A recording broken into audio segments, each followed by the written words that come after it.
Samantala, dyan muna tayo sa Department of Energy. Yung double-digit na price hike muling ipapatupad ng petroleum companies.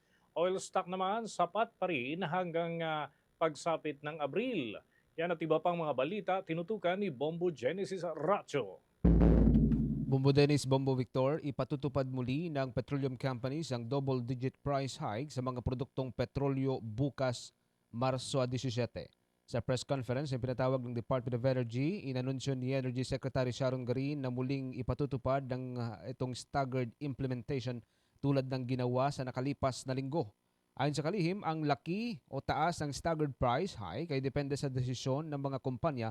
Ngunit nangakoan niya ang mga ito na 2 hanggang 3 araw ang kanilang gugugulin sa paunti-unting price increase upang hindi mabigla ang mga consumer. Narito ang mga expected price hike simula bukas.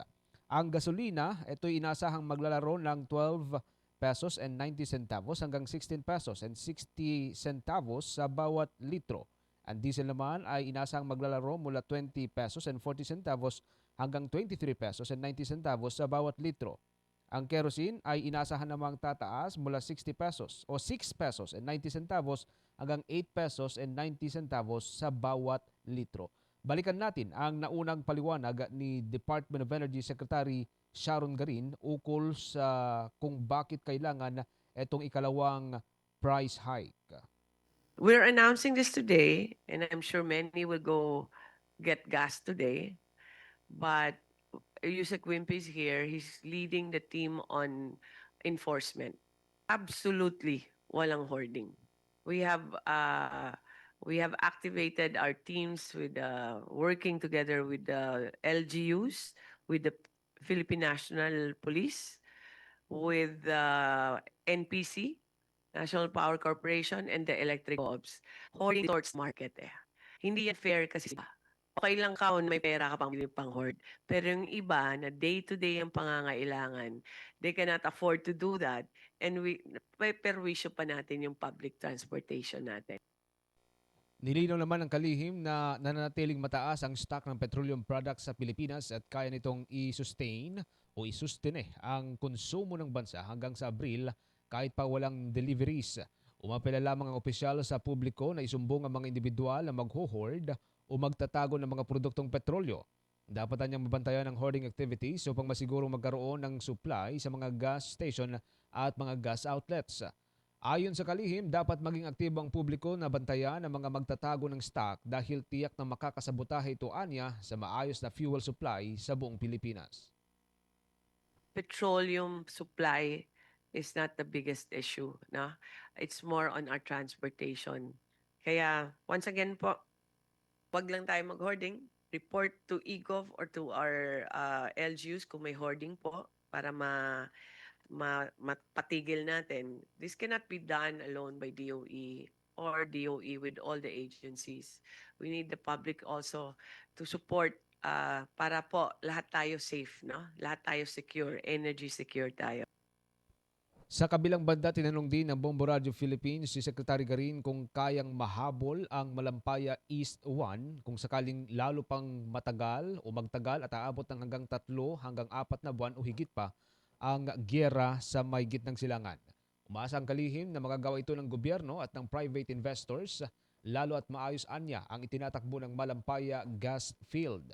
Kinausap na rin ng pamahalaan ng mga investors sa naturang gas field kung kaya pang bilisan para tuluyang magamit ang bagong tuklas na gas reserve. I hope so.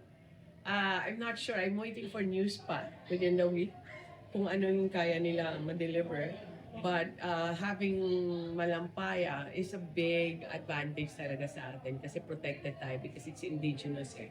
But if it's possible for it to be part of our energy mix, I'm not sure yet.